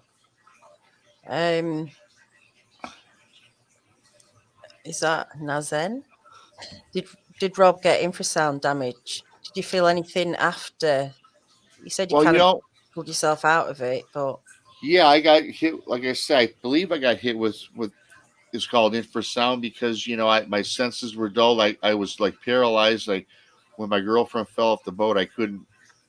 I tried to move, but I was like stunned for a few. I mean, it was like I couldn't even turn my head to the right, and I was like trying to look, almost like a person. Like I've had sleep paralysis before, where it happens where you can't move, you're paralyzed. And I was for a couple seconds, and I just kind of tried to snap my head back and forth, and finally, boom, I kind of snapped out of it. And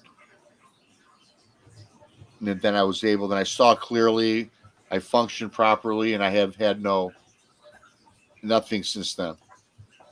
It was just that instance where I think I got hit with it, and that was it. Interesting. Hi, Texas Jack.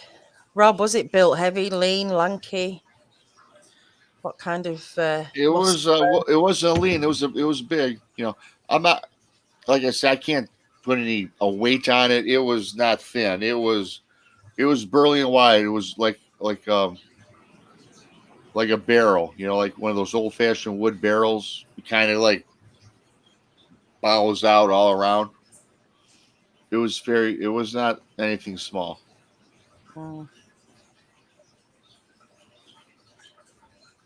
Must have felt very vulnerable, just on a boat, on the on the water. Well, like I was saying, and even too, Danielle, it was such a small boat. I mean, and like I said, my thoughts were going a million miles in either direction because, like I said, the most time where I was most terrified is when she fell off the boat and then I couldn't get to her because I was stunned. And then I get her in the boat, then I look to shoreline and I don't see it. And I'm like, where is this thing? Is this swimming underwater to upend the boat and get us? I mean, I had no idea. So it was very, you take all of that and you cram it into under 1 minute. It's like, it's hitting you like a swarm of bees. Like if you walk through a bee's nest. Yeah. Yeah. How's that?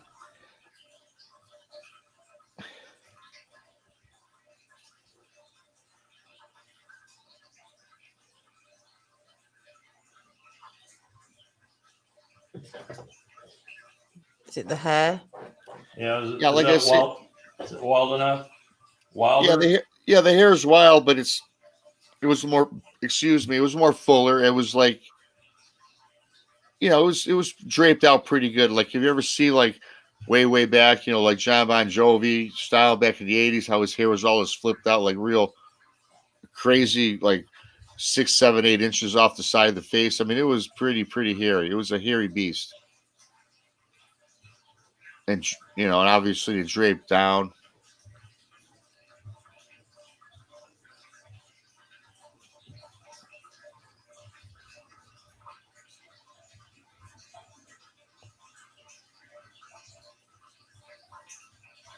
I mean, with the beard at the chin, you can make that out long, down as far as you can go. It was pretty. It was very long hair.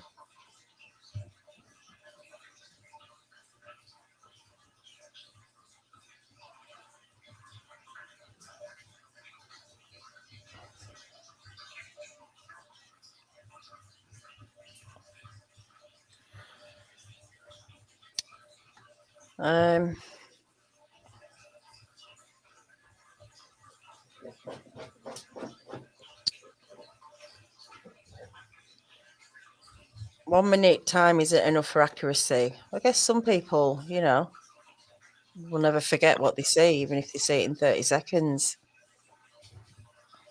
This isn't any different to what people use, with the police when they're doing photo fits. I guess we can only get as close as, as we can get.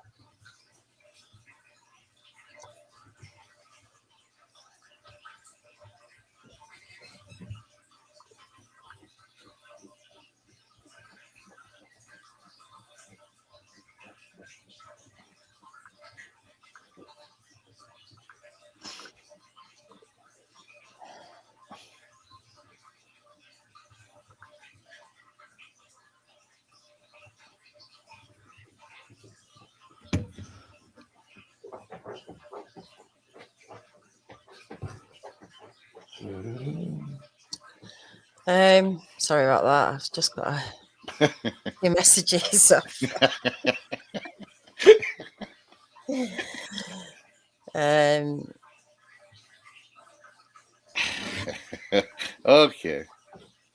Okay. So Michael, says, Rob, what is illustrated doesn't look very bright. It looks like it would do harm or not do harm or wouldn't do harm. Do you mean? Well, who was that? Michael? Mike said that? Yeah, Michael. Okay, Michael, you know what? Here's the thing. 90%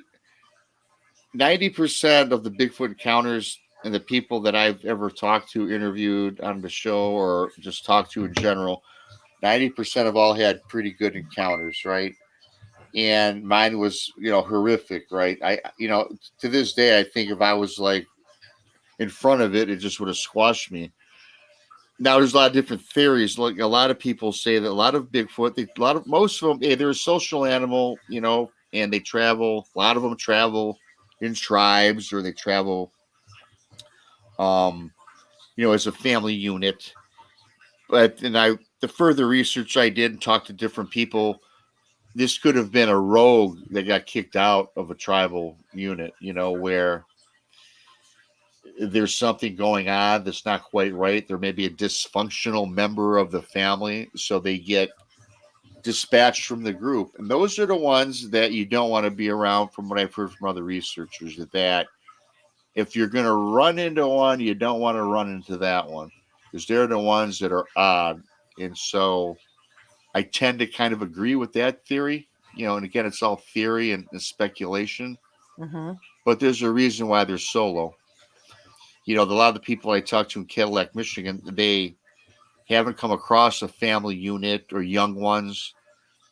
The one gentleman I talked to the most thinks there's just one running rampant around there, and just a single individual. So with that being said, yeah, this one here, I think look at it.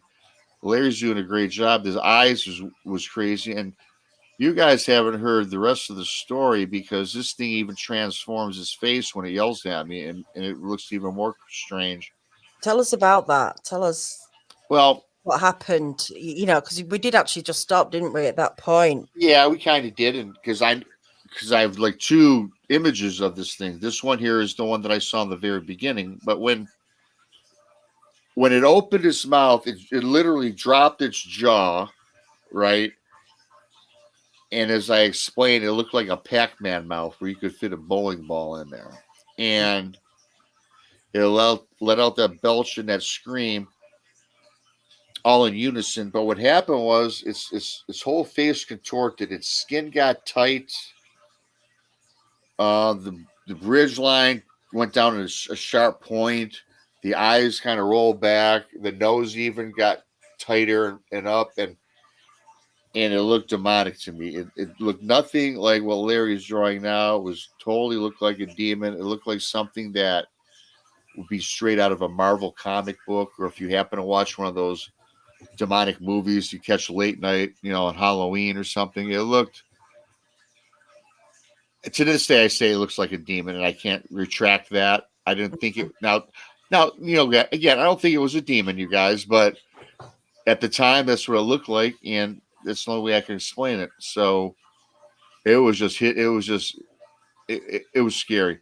This thing looks weird and kind of scary, but the thing, when it yelled at me, it looked worse. Yeah. A lot of people use words, don't they, like demonic and stuff. It doesn't mean, it's just a descriptive term. Yeah. Maybe describe. Absolutely.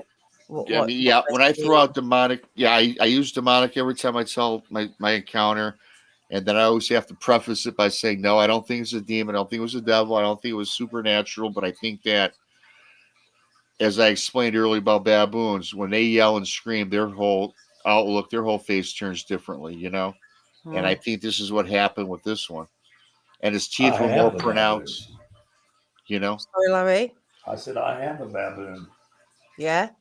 And the faces change, I guess, do they? They do. What do you think? Like I say, I don't want to keep it drawn on it. The only thing the hair was all further from the side of the head and longer in front. But other than that, man, I tell you what, that's pretty much what I saw. That far out or further out? Like puffy. You remember the 80s bands, those hair bands with all, the girls had the big puffy hair. It was just out, thickly out, It was thick and dense, and just, it probably was a foot and a half off the side of its head. Wow. My paper's not big enough. No, but I think you get the idea. In fact, yeah. And it was long and draped down. And in fact, you guys, when it lifted its arms like this, when the arms were on its side and it lifted like in an airplane, like it was parallel to the water, there was hair It had to be a couple feet long, just draped off the underside of its arm. It was just Right. hanging down. I mean, Wow. it had some hair. Yeah. The whole thing was hairy, long hair, except like I say, the face. You could see the face and the chest and stomach area was. I could see gray, like the gray skin, Mm. and even the legs had long hair. I mean, it was coated. It was Was not it? like What did it look in good condition, or did it look like really ragged? it looked raggedy. It looked like it looked older. You know, like I said, I didn't really tell Larry, but he did a good job with the face. The face, it was grayish, and it kind of even looked like it was like flaking. You know, like if you had a bad sunburn, a few days later it starts to peel. It was just the face. It looked kind of old, to be honest with you. But that's the thing, though. When he yelled and screamed at me, the face got taut and tightened, right? Yeah. And it was then it looked younger, but it looked different. You know, it just Mm. changes. It changed its whole complexion, its whole paradigm. Um. Yeah, it's interesting. Mark Hackett. If you look in the description, you might have to refresh the page because I just put it in earlier. There's a email there for Larry, and he does have drawings for sale. So get in touch with him. I'll just play a little video of some of the these are some of the drawings Larry's done on the show and some on his own, you know, in his own time from other witnesses. That's a great one.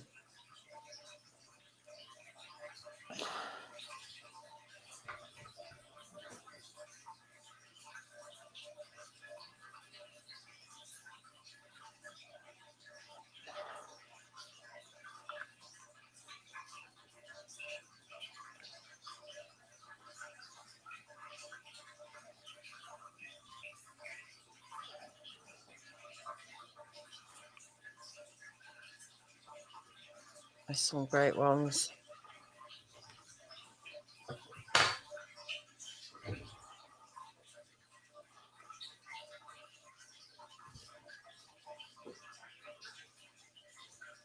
They look scary.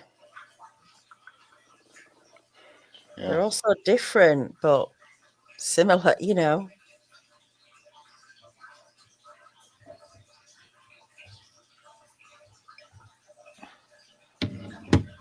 Just can't imagine seeing one of these things myself.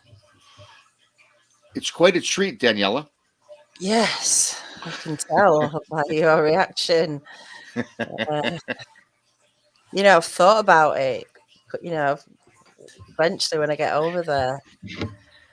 And, you know, do I really want to see? Not that I think I'm going to go out and find one, but, Right. you know, sod's law, I'm out somewhere and I see one and, my life then turns upside down. I don't want that.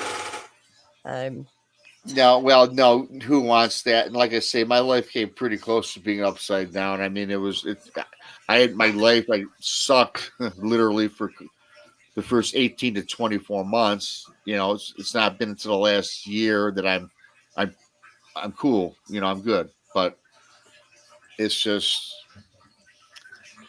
I guess I shouldn't say that either, right? I'll never forget this. No. Well, I think I don't have any more room to make hair. Hey, man, that's, Larry, What do you man, think? I like it. I mean, What's not only do I tweaking? like it, however, I will say this: I like what you did with the face. It's I pretty much seen that. I tell you what, I did. You know. All right, let's do a quick tweak it. Just going to do a quick tweak on it. While he does that, do people want to see the 6 minutes of the 168 intro? I can play that while Larry does his thing.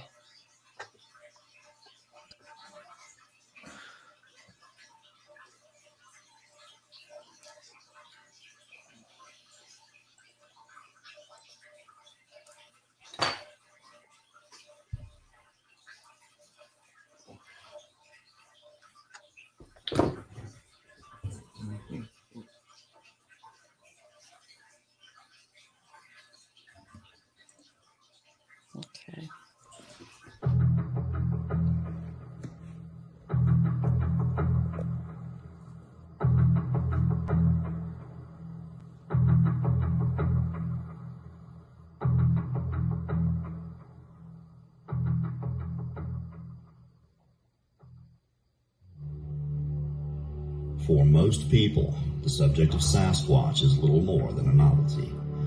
Try asking someone who's seen the creature. It's anything but. Try to imagine seeing something and learning of its existence for the first time, knowing that most of the world will never believe you because you wouldn't have believed it yourself. But just because it's hard to believe doesn't mean it isn't true. The purpose for this film to spend 168 consecutive hours in South Florida in an attempt to gather solid evidence of the existence of Sasquatch is more than just a myth, or maybe even something convincing for the public. The people in this series are not actors, seekers of knowledge, career professionals from many walks of life who have committed themselves to collecting direct, high-grade evidence in the hopes that people will be convinced that these amazing and reclusive creatures we call Sasquatch do indeed dwell in the forest of North America.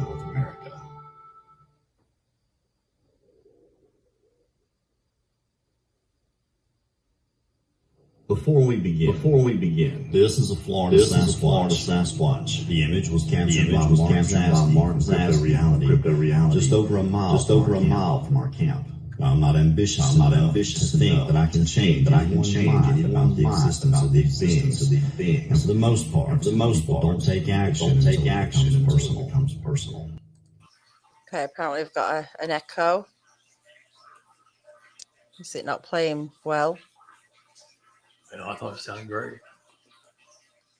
Getting a lot of people saying there's an echo.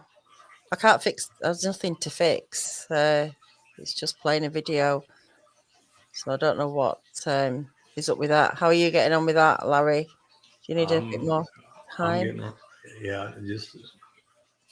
It's okay. 3 or 4 minutes. All right. I've stopped playing it. No, go ahead. I don't know what's wrong with it. I don't know why people are getting an echo. Should we try again? Just let me know. Let me know.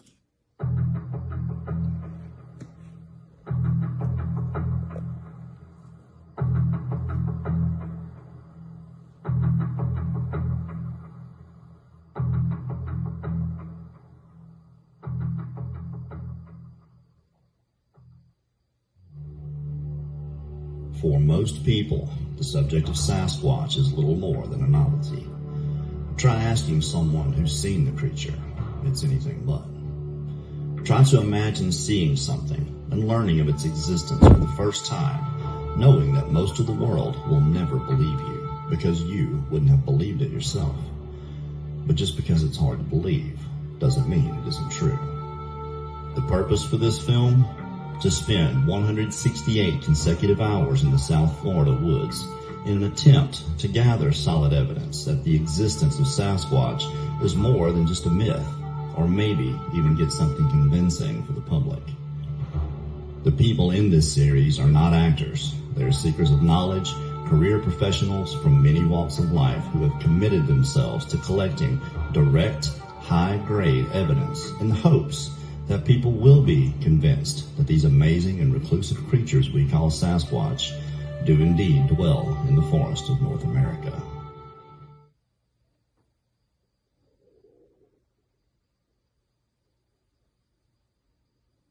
Before we begin, this is a Florida Sasquatch. The image was captured by Mark from Crypto Reality, just over a mile from our camp. I'm not ambitious enough to think that I can change anyone's mind about the existence of these beings, and for the most part, people don't take action until it becomes personal. So whether you believe in any of this, there are people who see this subject through a prism of their own fear, because they've seen what you are looking at in person. All I ask is that you be respectful of them. This creature is looking straight at the camera. He has an apex head, and on the right side of the circle, you can see its left hand on the tree. You can even make out the thumbnail. 600 frames later, it did something they rarely do when people are around. It moved.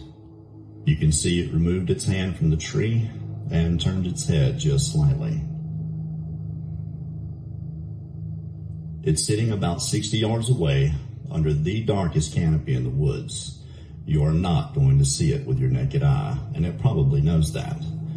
But we use cameras that let in a lot of light, and that removes much of the shadow, so Mark was able to catch it on camera moving. There appears to be another one to the right between him and the tree, but it's just too hard to tell. This is one of my favorite clips from Crypto Reality.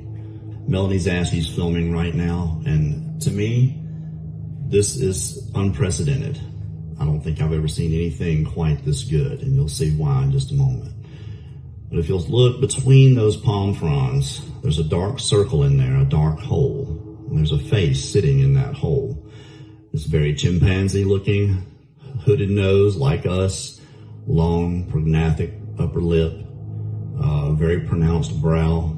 If you couldn't see it before, there's a circle for you. But it does something else, something you wouldn't expect and most people are not going to catch. It blinks. Now again, this creature is probably supremely confident that the two people on the other side of that bank cannot see him. In fact, they can't. They didn't catch this until they got home and was able to see what the camera had picked up. But how amazing is that? This is not CGI. That is an actual, believe it to be a very large male Sasquatch. They heard these creatures walk up and they could smell them as well. My best guess, he's sitting there waiting for Mark to start throwing apples. And you can bet he is not alone.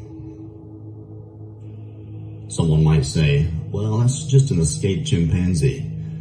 Well, chimpanzees don't have hooded noses or massive eyes like this being that's in the woods. There's that one, deep in the thoughts of the universe. These beings seem to always be hiding, even in the dark, and not just from us, but from everything. And that only seems self-evident because they're so good at it. In fact, they've adapted so well to it that we can't get a good enough image of one to even prove they're out there. Most of the images you'll see captured in this area, the skin appears green or black. Now, the three possibilities I can think of for this, one being chromatophores like a squid or a lizard, two, it's something they put on their skin, or three, which I think is more likely, it's reflecting the color of the foliage. You'll see throughout this film skin variations from light gray to black and everywhere in between. This is not Jack-linked Sasquatch. What I and many others have seen and what has been captured on camera in this area is more like a caveman. The creature you see here is obviously black, but for all these reasons, skin tone, hair, and mostly behavior, they're all but impossible to study. You're likely to never get much more than this right here. Mark Zaski, who helped direct the field effort for this film, and his wife Melanie have gotten as close as anyone ever has. Yes, we can listen to anecdotes and determine what we can about an individual or a group, but what these beings are and what's right or wrong when it comes to how we treat or react to them is never clear. The best we can do is make sure it's coming from the right place and err on the side of caution when we're in their environments. This, of course, is my opinion.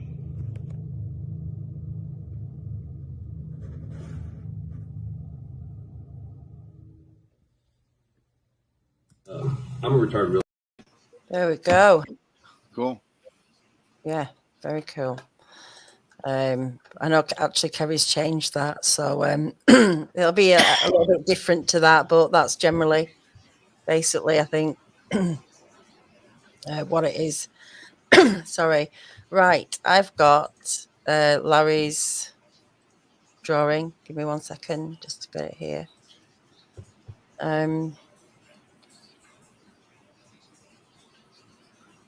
So, here we go, Rob.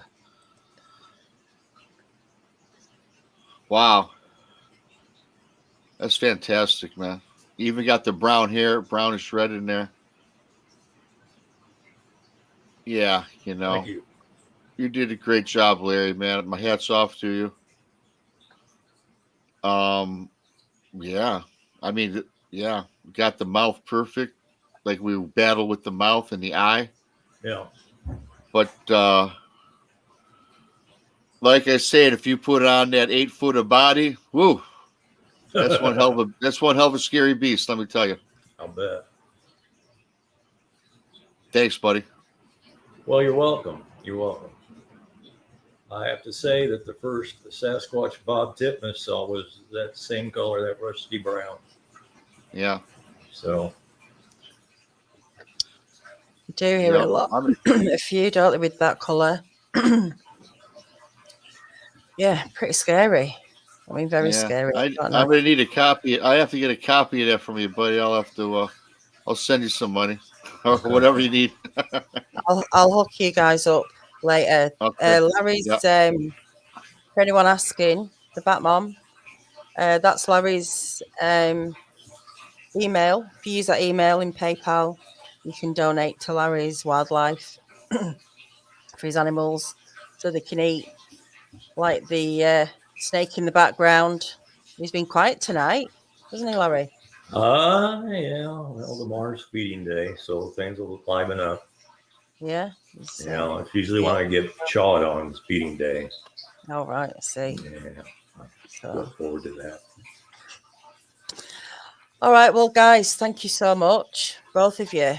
Rob, I know it's a hard one for you to do, so I really appreciate you coming on and sharing that. Yeah. Now you know I put you off for 2 months. Just kidding. I know. No, I knew you'd do it when you were ready. So I do appreciate you coming on. And of course, you, Larry, for doing what you do amazingly every single time that you come and do it. I appreciate you as well. Well, I think when I speed it up toward the end, I have to pee. Oh, okay. Well, we're going to go. We're going to go. That's all right. Thank you, everyone. We'll leave with this image. Thank you, Rob. Thank you, Larry. We'll be back here tomorrow night. Hey, Daniela. Yes. I have to give out a cheap plug for my buddy Tex. He'll kill me if I don't. Go. I think Larry can go. If you want to go, Larry, you go, and I'll talk to you later. Okay. Okay. Thanks, Larry. You're welcome. Thank you. Bye-bye.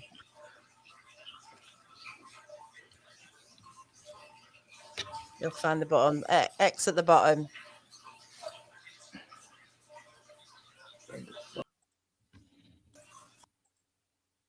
There we go.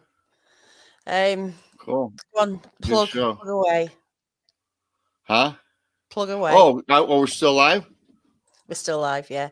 I've just let Larry go, because I know 2 hours is, Well, I like to thank everybody in chat for joining my journey here today. Thank you to Larry, thank you to Daniela. I like to put out a plug. We have Show Me and Text to and Jason McLean, but we do Trinity Paracryptid Research. We do Brunch with Bigfoot noon Central on Tuesdays, and we do Texas Front Porch 6:30 Central on Mondays. So we have great shows. We have great guests. We have great talk, great information. And I have a channel called Bigfoot Michigan Rob. That's another cheap plug, but that's for something. I'm coming up with a show in the winter time. I've got some content on there, but what I usually do is keep you informed what we do. So I had to throw that out there. And I appreciate you, Daniela. Thank you for having me on and sharing my experience. And I love everybody in chat and hope to see you guys again soon. Thank you. Yeah. I'll put some links up in the description. You can hear Rob's encounter. There's various places, but it's on Sasquatch Chronicles and it's 5/13. Yep. Go and check that out. And I was also on, the latest one was with Vic Cundiff on Sasquatch, Bigfoot Eyewitness, Bigfoot Eyewitness with the guy I just mentioned. I'm sorry, it's been a long day. Yeah. Vic Cundiff, Bigfoot Eyewitness something. I'm on that. Yeah. That's a good one. So yeah, Vic Cundiff's channel that he does with the Bigfoot. Yeah. I'll put a link up in the description at some point, hopefully in the next hour. But guys, once again, thank you very much. Thanks to everybody in the chat. I'm sorry if I missed any questions. There's quite a lot of people in tonight. So if I missed them, I apologize. It wasn't on purpose. We just had a lot going on. But hopefully see you all tomorrow night for Wednesday encounters. But until then, everyone, have a great night. And thanks again, Rob.